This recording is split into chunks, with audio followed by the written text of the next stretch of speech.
Good morning, everyone. I hope it's working. I think we are. I'm going to give this a couple of minutes to populate. I know a bunch of you are going to get upset with me because you probably just got an email. I don't know how many emails went out, probably a few tens of thousands, but I love you and we're here for a positive reason. So I hope you don't get angry at me for it. Give it a couple of minutes here for people to pile in. Please like, share, and subscribe. And I forgot, we're going to do this experiment again where there is a Twitter space. So what we're going to do is we're going to do the live stream. And then after the live stream, we're going to... oops, that's the wrong one. We're after the live stream, we're going to do a Twitter space. So the Twitter space is going to start now. And for those of you who want to listen as opposed to watch, and everybody else, you can join in the Twitter space when we're done, and we can just do a little bit of back and forth and just follow up on some of the things that we're talking about here. And I see people are slowly starting to dribble in. And to all of you, somebody's already on Twitter. Perfect. I think we're getting, are we live on Substack? We are. So I'm surprised the phone's working. I had this great idea. My life is quite busy right now. So finding an extra hour of time is really a struggle. So last weekend, I decided I don't have time to go to the dealership and get my car fixed and all that sort of stuff. So I figured, you know what? Let me make a 2-hour window or so. And I need to put brakes on my car. So you know what? I'll throw brakes on it. I'll jack it up. I'll throw some pads on it. It's all it needed. And swap my snow tires, which is, that was the big thing I had to do because it's starting to snow that time of year. And so I went and, you always have to have the right tools, right? And I did, except I was struggling to get the new pads and the caliper after it's compressed, and I couldn't see. So what I do, I had this amazing idea.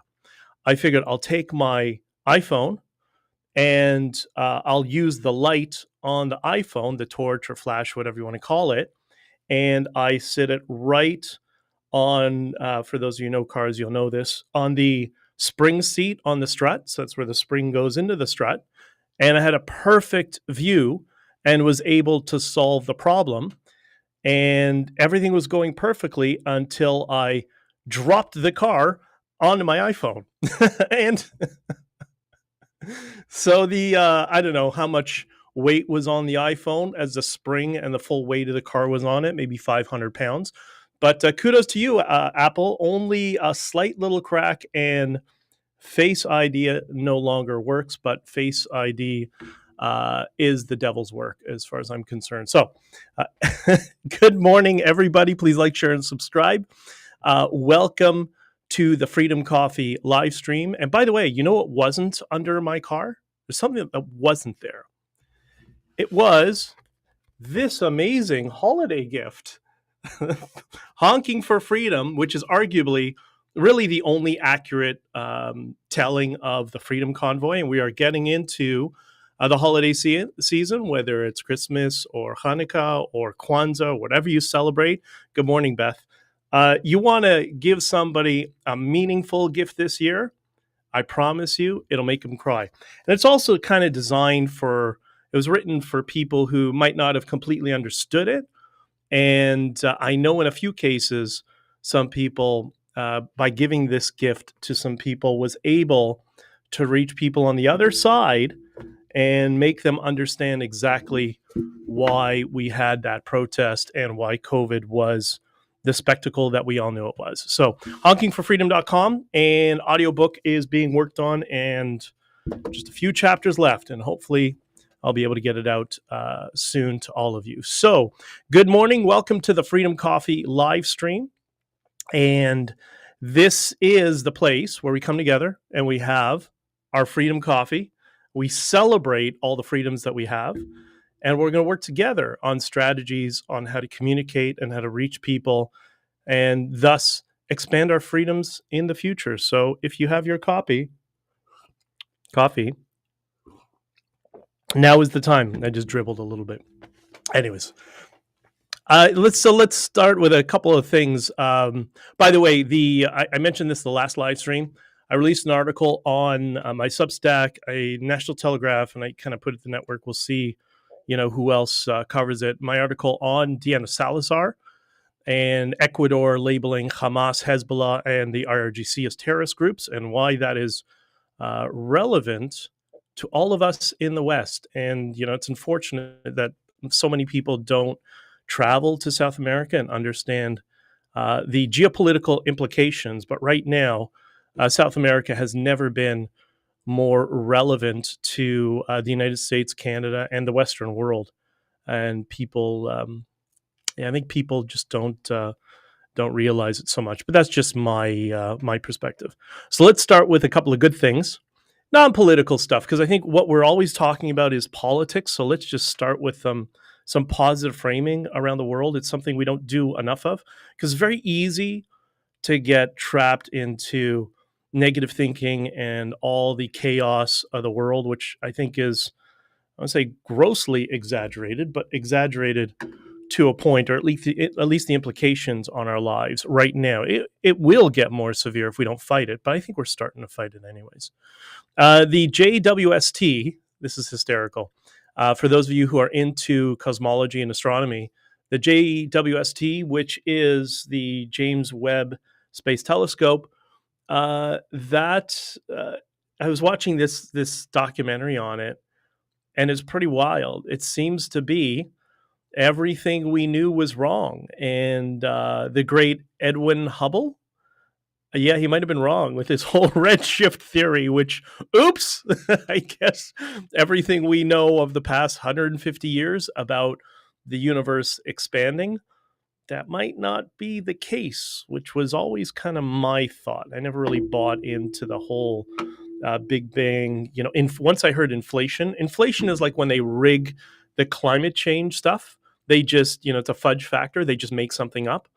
And I mean, kudos to Lawrence Krauss, a smart guy, but I think inflation theory was just a little bit of a Band-Aid. So if you want something to watch online to get away from all the political nonsense, I suggest, just plug in James Webb Space Telescope, and you'd be amazed at some of the interesting things you'll find that are not politics, and that you can get away from it, which I think is important. I try to do that every night, many hours before bed.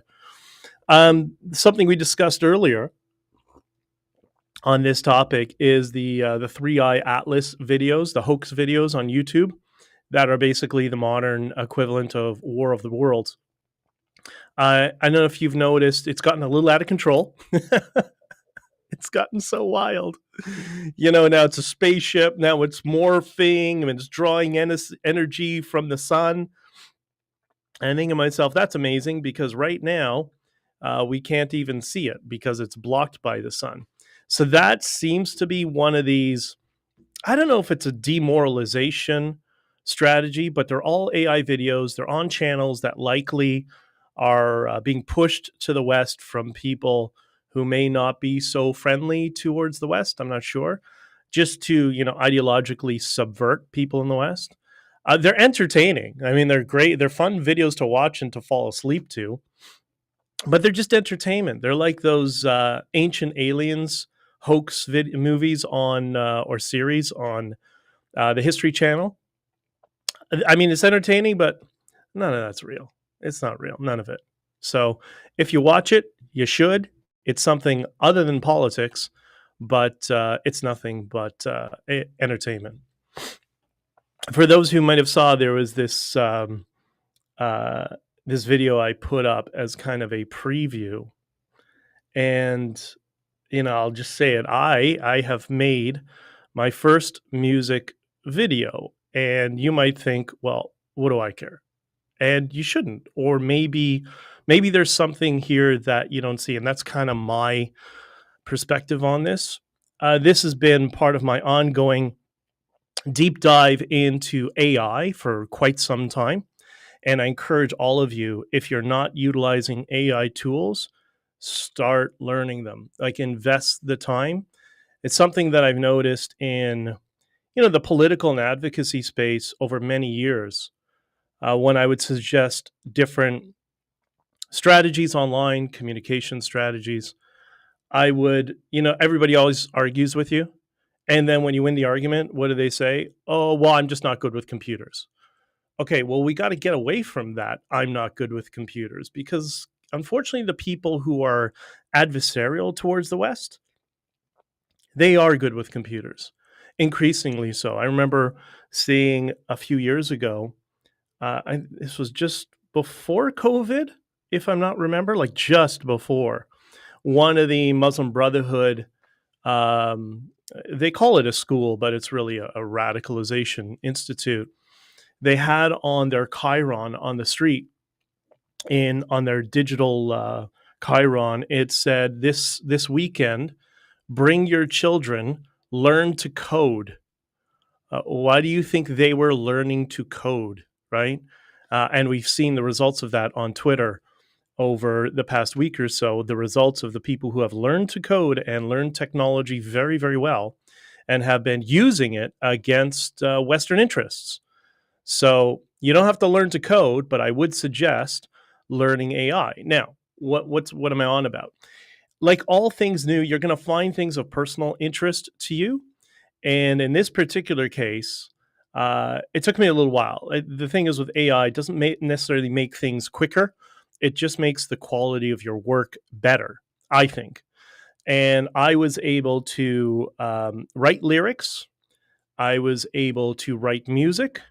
I was able to write many, many, many different prompts for different video generation, and then make modifications. And also, this was quite a long endeavor to put all of this together. It's not quick and easy. And in the case for those of you who are into music, if you understand time signatures, what key you want your song to be, what the structure is, the type of music. If you, that's a little tip with, if you're going to use Sonu, uh, push the AI to use sus chords, seventh chords, and identify them as passing chords. And you really can end up with almost exactly with what you were looking for. So the point of all of this is, when you delve into all the AI tools that are out there, you're going to find lots of tools, obviously, for productivity, but you're also going to find tools of personal interest that you never would have imagined. And I think a lot of us need to get away from politics a little bit. Maybe, a little less politics every day. And maybe this is a good way of doing it, while also learning a set of skills and technology that will help you and help all of us in this, global geopolitical war that we are in, right? This messaging war. What's up, Tao? It's good to see you, brother. Just saying hi to people who are in one of the private chats, and hello to everybody on Substack. By the way, Substack, this is the second time I promised you better sound quality, and I'm hoping I hope you get, that's what the little schmitchik is here on my shirt. All right, we'll get into a little bit of politics and some of the fun stuff that's going on. This is so good. Okay, so I don't know, with those of you who watched my previous stream, I mentioned something, my thesis, and I want to know what you think. My idea was, oh, hold on. That phone that the car, oh, here we go. All right, Twitter's back up. My thesis was in the case of Canada. We'll first start with Canada. We'll branch out from there. I think Mark Carney hates his job. I think that's very evident. You can tell by his body language. You can tell by the lack of enthusiasm, his demeanor, the way he speaks. He looks almost like, I don't know, he looks like a demoralized Walmart manager, is how I would describe Mark Carney at this point. And as I mentioned last time, whenever you see him on camera, even though he's not, he subconsciously to us looks like he's 3 feet tall. And I think just because he's been so massively dominated by the Trump administration's geopolitical strategy, which we'll talk about in a minute, that he realizes he was king of the castle in his company, and I guess at the Bank of Canada and the Bank of the English equivalent of the Bank of Canada, what's called the Bank of England. But that power is kind of an aphrodisiac, and when you step into a role thinking you're going to have all the power that you want, and then all of a sudden, oh wait, I have a boss now, and Mark Carney's boss seems to be Donald Trump, who's done a great job at whether you like it or not. I'm not saying you should like it, but leveraging himself into being the dominant political leader for Canada. That's essentially what's happened. And Mark Carney is completely powerless, which is something I've been saying for I don't know, a long time. And maybe it's just because I've lived all over the world that, as I explained on Mark Petroni's radio show last week or the week before, that the U.S. controls 76% of Canada's economy. Whether we like it or not, that's just the reality. So they are just in control. And we've had a good relationship. Yeah, sometimes they'll take advantage of things.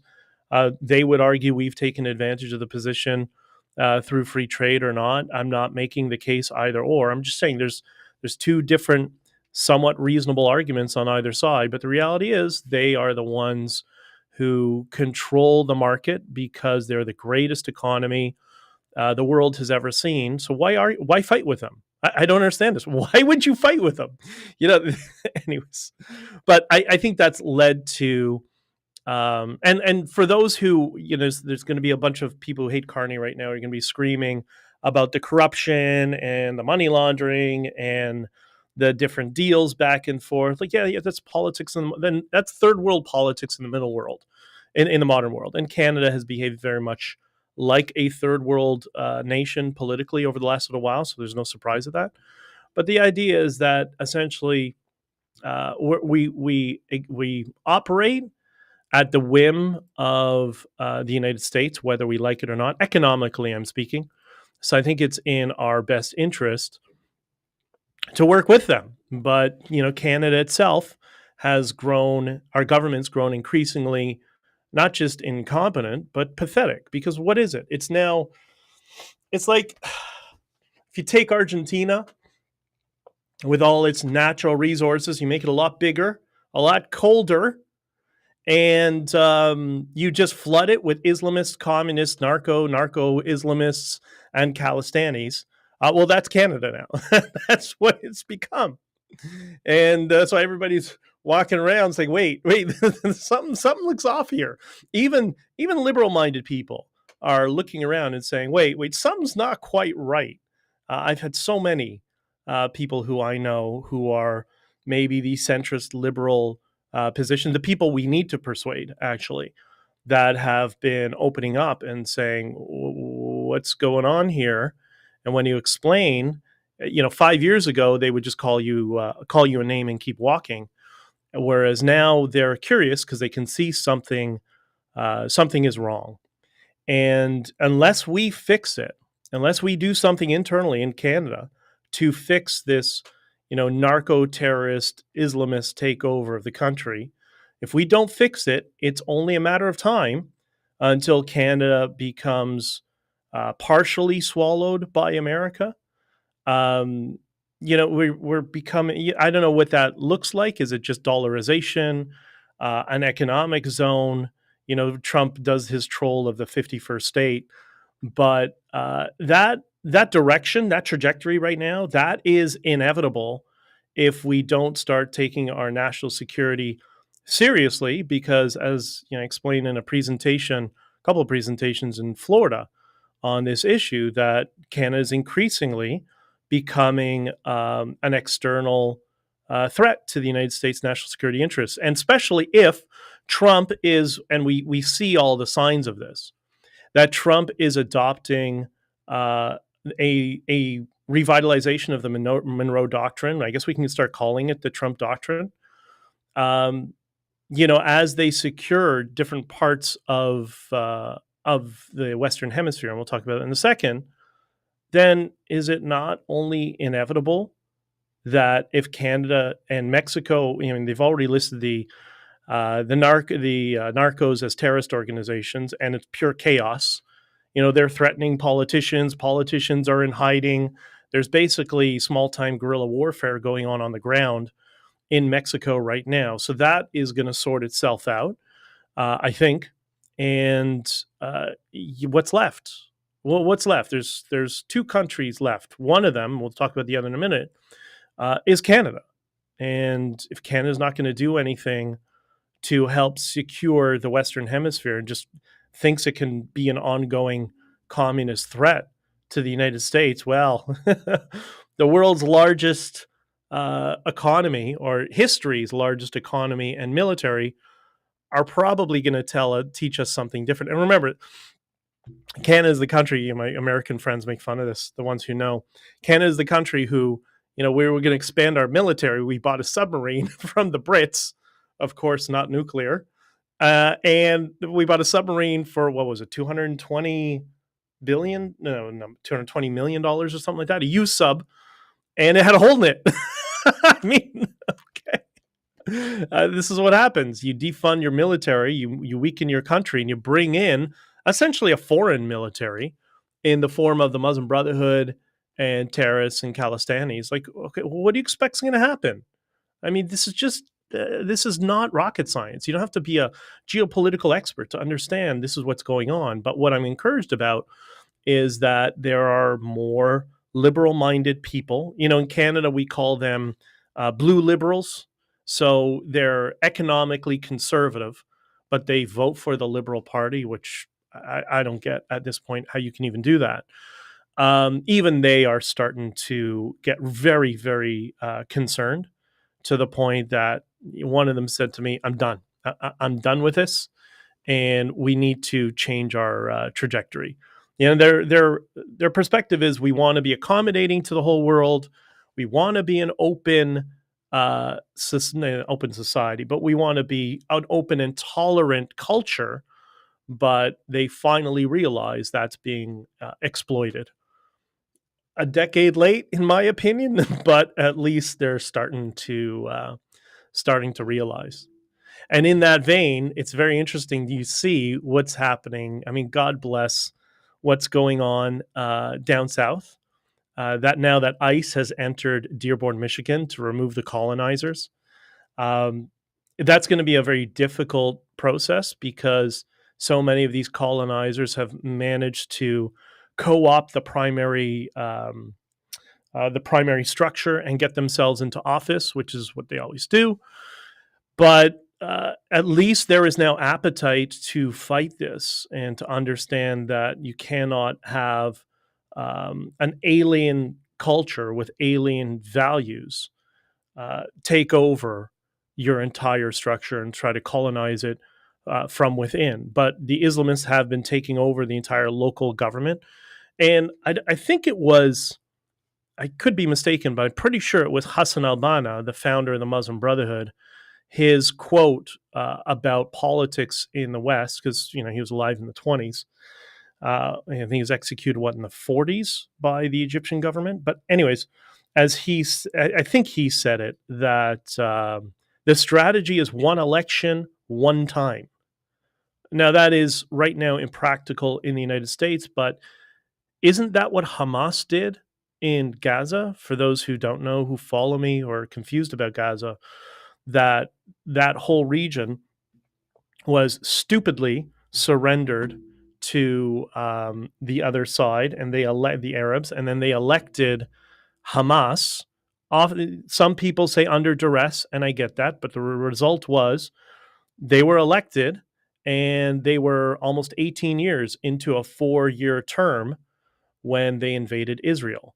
One election, one time. That's the strategy. And that's what you're seeing in Dearborn. You can see the seeds of that being sowed right now, and that being planted, and that's what they're aiming for.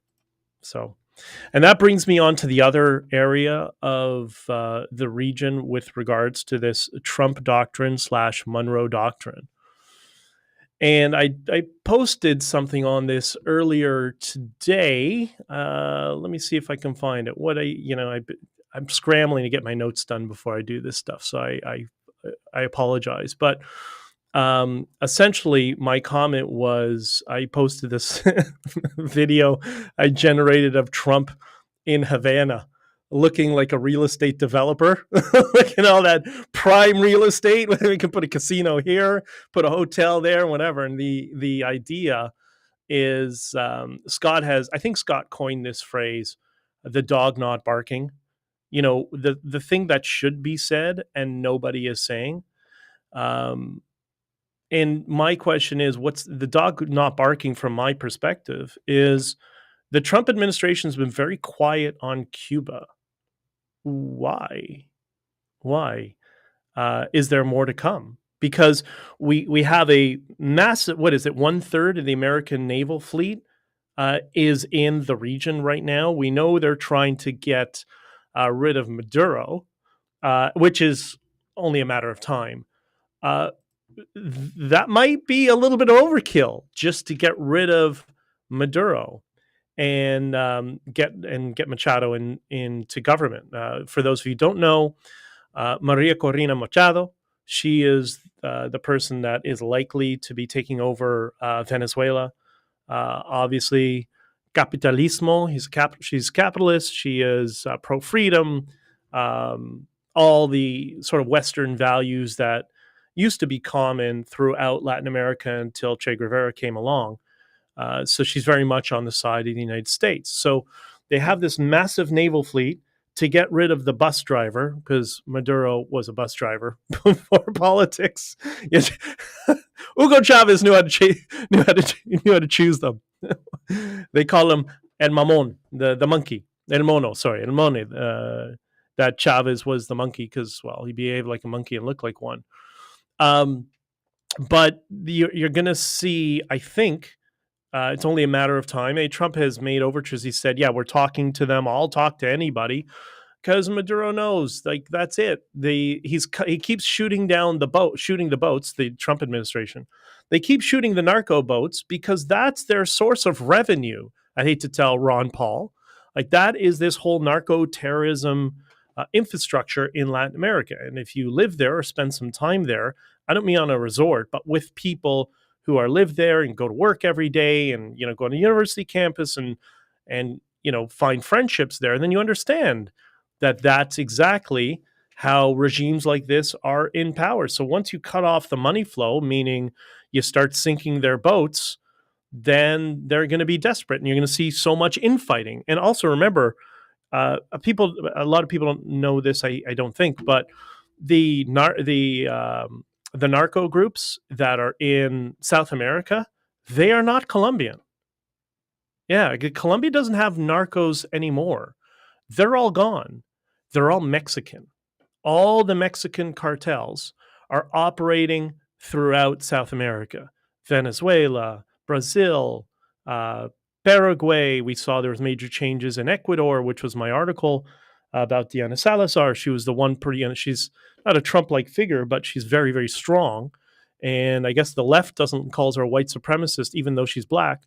But she's a true heroine. Like, she really has helped turn the tide, as much as Milei and Bukele, although there's a bunch of asterisks around Bukele because there's some reasons for concern. But he at least put people in jail, which was not his idea. That was my friend's idea, who is no longer with us.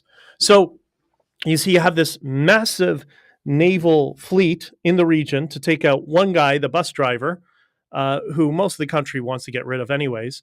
And Maduro did this propaganda video of the military that he's building. And it was people my parents' age. Like, God bless them, but they should be, living in a retirement facility in Florida, but they're picking up guns. Like, who are you kidding?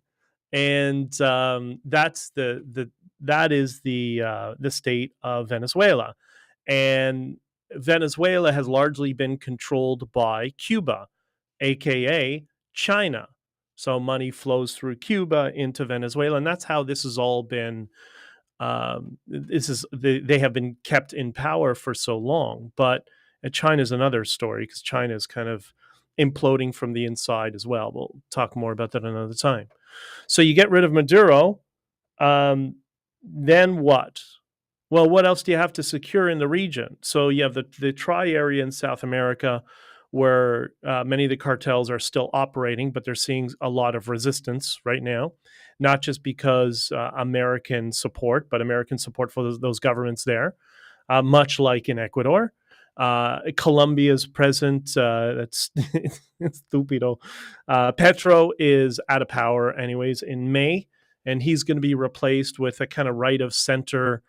I can't remember her name, but this politician, she's taking the place of Uribe, who was assassinated by ELN, which is a communist guerrilla faction that was supportive of Petro. So they're going to be out of office, and the guerrillas, the guerrilleros, they'll have to go back into the jungle, and that war will continue, I guess. I'm not sure. But Petro will be out of office. Colombia will be secure. Ecuador's secure now by Danielle. And so all you have left is Lula in Brazil, which is basically overrun by Hezbollah, but I think that's part of the strategy. And what do you have left? You have Cuba. Well, nobody's talking about Cuba. Why? Well, if you're going to have this Monroe Doctrine and you're going to secure the Western Hemisphere, and you have allies all over South America that are doing very good work in securing the region, what's left? Cuba and Canada. Those are the last two countries. And I'm sure lots of you have flown over Cuba and seen how tiny Cuba is. If they're able to take out Maduro and put in a pro-American government, well, not put in, I mean, they're already elected, allow them to assume office, well, don't you think they're going to be pushing back against Cuba as well? So I don't know. This is just, I could be wrong. Who knows? But I'm usually pretty good at calling where things are going, at least directionally. And so the reason I bring all of this up is because we're all, especially those of us who are on Twitter, we see all the chaos and all the emotional buttons that are being pushed by the Duganites. That Tucker Carlson is an example of a Duganite. And we're giving this perception that the world is falling apart, the world's burning to the ground, all that sort of stuff. And I got to tell you, I don't know. Maybe because I'm more familiar with the southern region of the Western Hemisphere. It's never been so good, honestly. Like I've never been so bullish and optimistic over the future of the Western Hemisphere. Europe, I think, is pretty much gone, unfortunately, and they're going to have some violence there. But I think in the Western Hemisphere, the Trump administration, like them or not, they're doing a very good job at securing the Western Hemisphere. So I don't know. Check out my article on my Substack on Diana Salazar. I think that some people have mentioned to me, it actually fills in a lot of the gaps, which is what I was trying to do for people, for them to understand it. And also, I have an article in Zero Hedge about the title is "A Caliphate Forming on America's Northern Border. How will Trump respond?" I think we're seeing how he's responding. And don't forget, he plays the long game. It always amazes me when all these people on kind of the left side, well, let's call them radical left. I don't mean like centrist, reasonable people. The people who are the maniacs trapped in the echo chamber on the far left. Trump is stupid. Trump is this, all these. They don't understand that maybe they've never worked with or met any business developers. Like, what do you have to do as a business developer, especially in New York? Well, you have to be able to deal with mafia and communists. So I guess that would be the local unions and city council. You have to be able to know who to bribe, who to pay off. And you also have to be a long-term thinker who also knows how to navigate the bureaucracy. and what forms need to be filled out and how to secure a loan and what lawyers you need. And you have to think long term. I have a friend who's in the commercial lending industry, has been his whole career. Maybe that's why I've seen it from his eyes, that, they're putting together loans for a project that's going to be built in, sometimes, depending on, local regulations, 5, 10 years down the road. So whether they like it or not, they don't see it. Trump is a long-term thinker. That's why he'll plant a seed and he'll come back to something 2 or 3 years later. Oh, 2 or 3 years later, maybe that might be an exaggeration, but you know what I mean. In terms of his messaging, he'll just plant the seed and he'll come back to it at another time. And I think that's what you're seeing. And I think you've seen a lot of that around the Middle East and all the messaging back and forth. People think, oh, is he flip flopping? One minute he's pro-Israel, and the other minute he's pro-Qatar, or whatever. It's like, I don't think that's what it is. I think he's negotiating in public, and he's utilizing the media, his knowledge of the media, to negotiate. Somebody asked me about Trump's communication strategy, who was really perplexed by it. And I said, and this person's my age demographic, and I said, it's pretty simple. I think I might have mentioned this in a stream before. His communication, or should I say marketing and communication strategy, it's pretty simple. You know what it is? His first entry into entertainment, World Wrestling Federation, or now WWE, WWF. Look at the way he brands his people.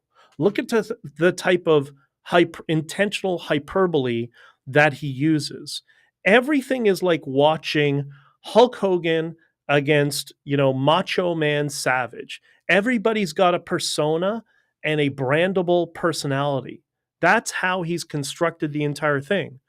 And it is what made WWF into a multi-billion-dollar corporation, because Vince McMahon took his father's business, which was very small, and expanded it massively through proper and effective marketing and communication. And Trump is utilizing a similar strategy that is built on emotional engagement, which is, when it comes to Israel, I've been advocating for a long time, behind the scenes politically, that is what Israel needs to do, and they don't do effectively, in my opinion. Not that there's not people trying, I get that there is, but just the broader strategy doesn't seem to work, and there's a bunch of reasons for that.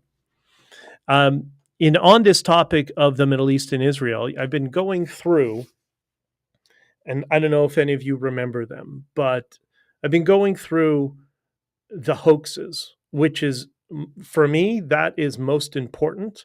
The communication framing to people in the West, for them to understand that this is what they are seeing, whether it's online or in media. They're seeing a list of hoaxes. And so we'll go back a little bit. One of the hoaxes that we've heard, and you can tell there's a little bit of a list forming, and there's a reason for that. One of the things on the hoax, one of the hoaxes on the Palpatine, or Palestine, I call it Palpatine because, free Palpatine. One of them is, if you remember, the open air prison, right? That Gaza was an open air prison, but everybody wants to go back because it was paradise. Well, which one is it? Can't be both. Can't be both an open air prison and paradise you wanted to go back to. So that's the first hoax, is the open air prison hoax. That was completely a hoax. And it's important for people in the West to understand it. One of the other ones on the list is the genocide in Gaza hoax, right? It was, I don't know, whatever it is. 20 billion people were killed in Gaza, whatever the number is today. They did the same thing. I can't remember what year it was, but remember, they tried to brand it. The CBC, who works with Qatar, has been working with Qatar for over a decade in Canada. They tried to brand it it wasn't the chaos in Jenin, but it was something like the genocide in Jenin, or whatever it was.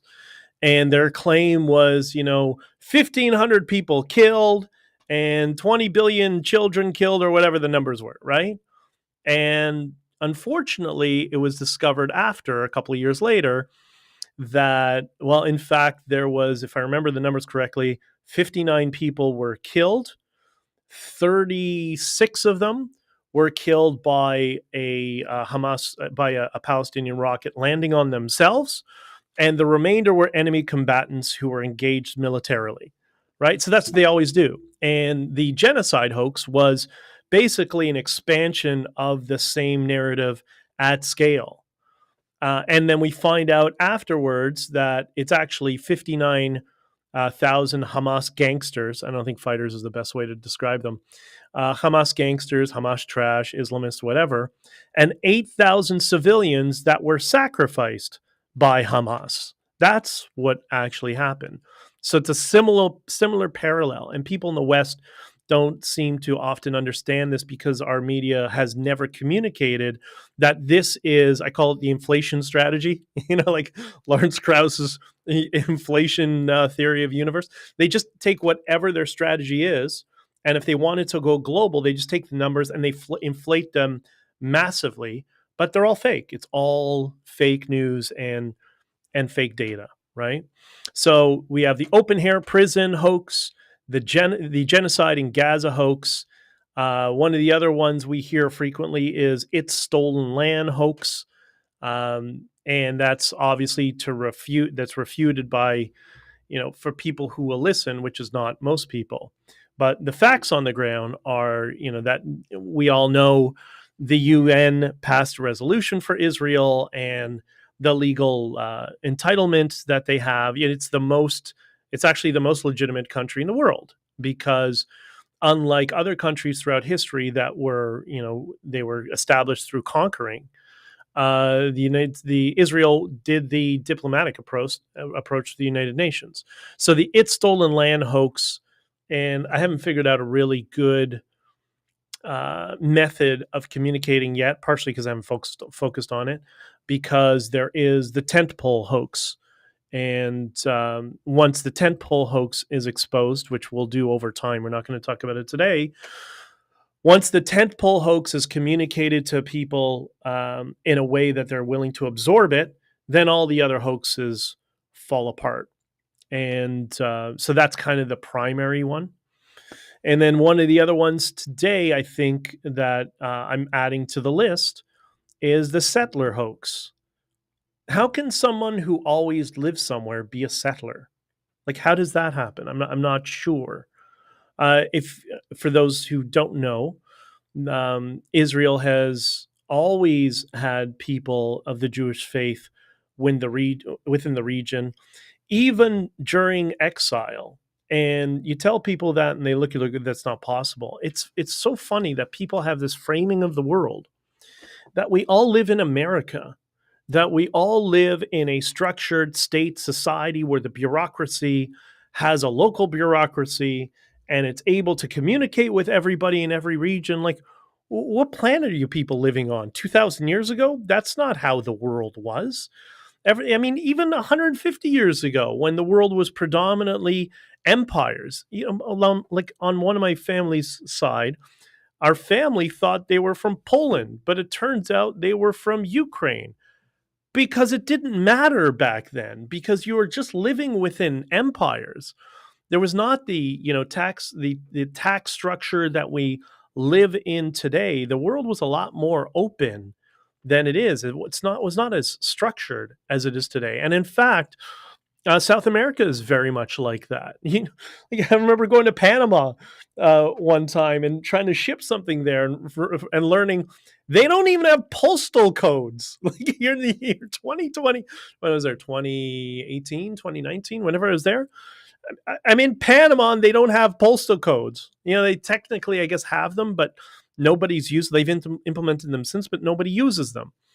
That's how most of South America is. Me and Masva, or Sin, who's comes into spaces, we were joking about that and talking about it one time, that in a country like Colombia, it's not the country of Colombia. You have a bunch of city-states that are kind of loosely connected by the federal government, but there's so much corruption. Who really controls what? We don't really know. That's why FARC When they're in the Amazon for 40 years, that was just a whole region of the country that nobody goes to. That's how most of the world works. That's how you've always had Jews living within Israel throughout human history. Even though you had the Assyrian Empire there, they didn't control every little spot of land. They controlled the cities. They controlled the main economic zones. Of course, people could live in rural regions and nobody would know that they were there, right? And that's just kind of the reality on the ground. But it's just amazing that I guess it's an extension of when people take our moral framing of the world and they apply it to people who lived 1,000 years ago. They're doing the same thing with government bureaucracy. That, oh, the bureaucracy that we have today, we've always have it. No, we haven't had it. We haven't had it. We've only had it for a very short time, because a couple of world wars ago, the world was just empires all over the place. So it's just funny that how people see the past the same way that they see today. So, anyways, those are my comments on all of that stuff. And I know some of you, I've been getting so many messages from people. I appreciate it, asking me why I'm not streaming. Listen, life is busy. I'm in the middle of a lot of changes. I will get to it more frequently, and I'm trying my best. But I guess overall, I think it's important to zoom out. I do that a lot, and take the 50,000-foot view of what's happening in the world today. And I think if you zoom out and you look at all the progress we've made in such a short period of time. Trump's not even been in office for a year now. It's not even been a year. And already we're seeing the solidification of the entire Western Hemisphere.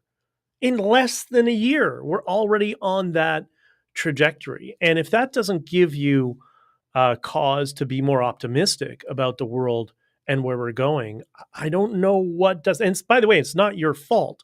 We're always fed negative framing around all the things that are going on in the world. But I don't see that as being reality. When you see, maybe one side's a little airy fairy, well, it used to be, and the other side is all, it's all chaos and disaster. The truth is somewhere in between the two. Yeah, of course, there are some struggles and bad things that go on in the world, and we get that. But the skill is not to focus just on all the really negative things. You got to be able to zoom out and look at all the good that's going on in the world. And a good way to do that is to look at technology without the fear mongering. The fear mongering around AI, the whole AGI is going to take over our old. Yeah, if you use AI enough, then you realize, yeah, it's not really a threat. There's, what did I do to the AI that I realized? Oh yeah, I was trying to get AI to listen to music. It can't hear music. It just can't. And no matter how much I tried different apps and all that sort of stuff, it can't identify what it is. So it's so limited in its grasp of the world and what to do with it. And remember, it's just creating patterns of our language. That's all it is. There's not really intelligence there. And I don't think we're going to have it for quite some time. Maybe the trajectory of Halo is correct. Maybe in 2552, they'll finally be able to have establish an AI that understands human emotions, but it doesn't. And I was watching this thing recently and it's so funny that people can't put it together. So I argue in spaces a lot that the reason we on the side of pro-Western, pro-Israel, pro-freedom side, that we're very ineffective at communicating that to the other side. And my argument is because people are driven by emotion. And this is not my idea. Haidt has talked about it in one of his books. It's a known fact about human beings. Scott Adams talks about it a lot. Anybody within that realm kind of understands this. That as much as you may not like it, we don't make rational decisions. We make emotional decisions, and then we post rationalize. And some of us are just very good at post rationalizing it and convincing ourselves that, oh, we made a decision based on data. Nobody's done that. And nobody does that. And until we understand that, we won't be able to communicate to the other side, because we need to communicate to them emotionally. And I was watching this thing. It was a completely different topic, but they touched on this. It was an AI video, actually. And there was a guy, can't remember his name, sometime in maybe the 70s. He lived 60s, 70s, some American, if I'm not mistaken. And he had some damage to his brain. I don't know what it was. I guess it was an accident or something. So the emotional center of his brain no longer functioned. And what they found amazing about it is he couldn't make the simplest of decisions.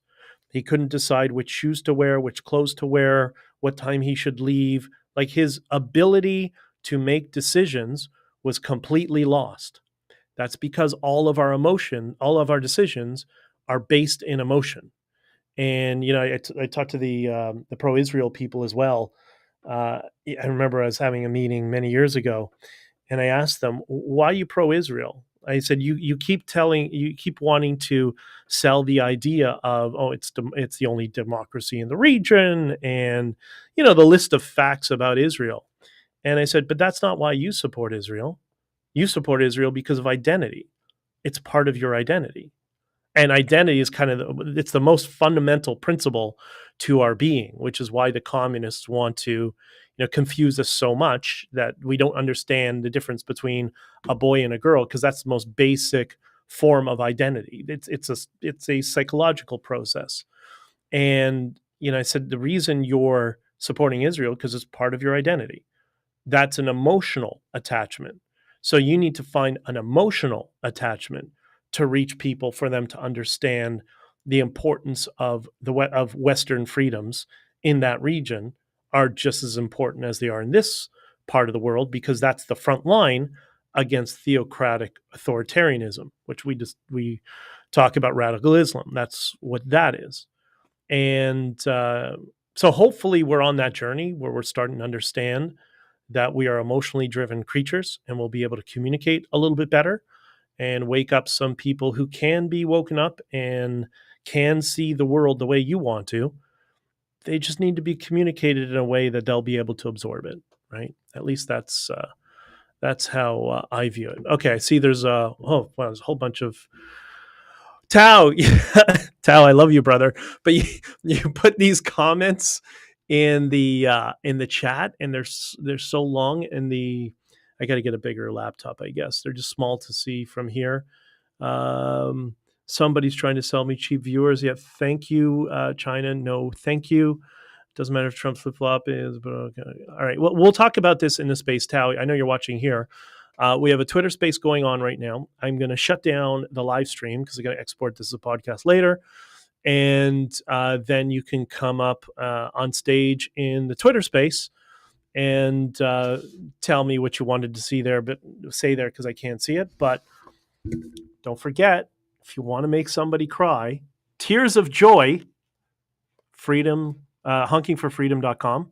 And you can get your copy now, and I will let you know when the audiobook is ready, hopefully soon. Oh, and I don't know if any of you are coming to Colombia in January. It'll be a lot of fun. It's a great event. It's a Bitcoin convention. I'll be one of the keynotes there. So if you've ever wanted to see South America, now is your time. And you can't beat the weather, because it's 24 degrees every day of the year is there, right? So every day of the year. Okay, Tao, you're so okay. Whatever.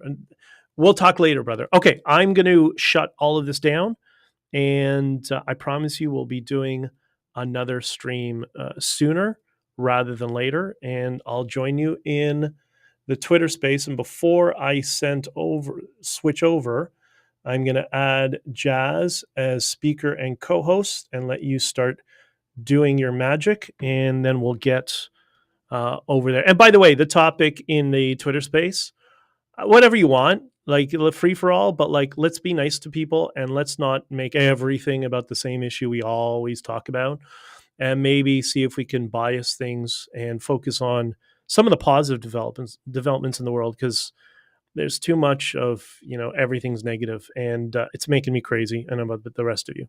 All right, Substack, I will see you later. I love you guys. We'll talk to you soon.